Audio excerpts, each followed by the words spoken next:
ডান দিকে কানের দিক থেকে গুলি লেগে বাম দিক দিয়ে বের হয়ে গেছে এবং বুলেট ইঞ্জুরির ক্রাইটেরিয়া মানে এটার ধরন হলে যেদিক দিয়ে ঢোকে সেটা ছোট, কিন্তু বের হয়ে যাওয়ার সময় বড় ইঞ্জুরি হয়, সেটা হয়েছে।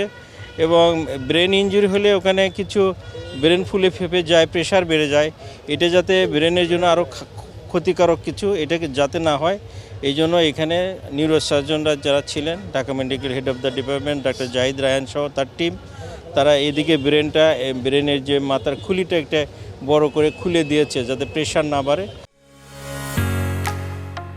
ঢালাইয়ের সেরা প্রিমিয়ার সিমেন্ট এবং কিছু রক্তক্ষরণ হচ্ছিল, তারপরেও নাক দিয়ে গলা দিয়ে সেগুলো নাক কান গলার ডাক্তাররাও টিমে ছিলেন, সেগুলো বন্ধ করে ব্লাড প্রেশার মোটামুটি মেনটেন করে আমরা ওনাদেরকে পাঠাইছি।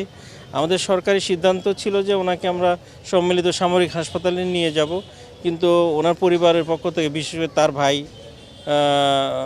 ওনারা চাচ্ছেন যে এবার কেয়ারে আমরা এবার কেয়ারে ওখানে যথাযথ ব্যবস্থাপনা তাদের সাথে যোগাযোগ করে আমরা ওখানে পাঠিয়ে দিচ্ছি। তার অবস্থা আশঙ্কাজনক হলেও আপনারা সবাই দোয়া করবেন, আল্লাহ ভরসা। ও ভেন্টিলেটর মানে নিজে নিজে তো শ্বাস নিতে পারছে না, শ্বাস প্রশ্বাসের যেটা যন্ত্র কৃত্রিম উপায়ে শ্বাস নেওয়া, হ্যাঁ অপারেশন হয়েছে কিন্তু তাকে তো শ্বাস প্রশ্বাস নেওয়ার জন্য ব্যবস্থা রাখতে হবে। এইটা এক্স্যাক্টলি বলা যাচ্ছে না, কিন্তু অবস্থা হচ্ছে আশঙ্কাজনক।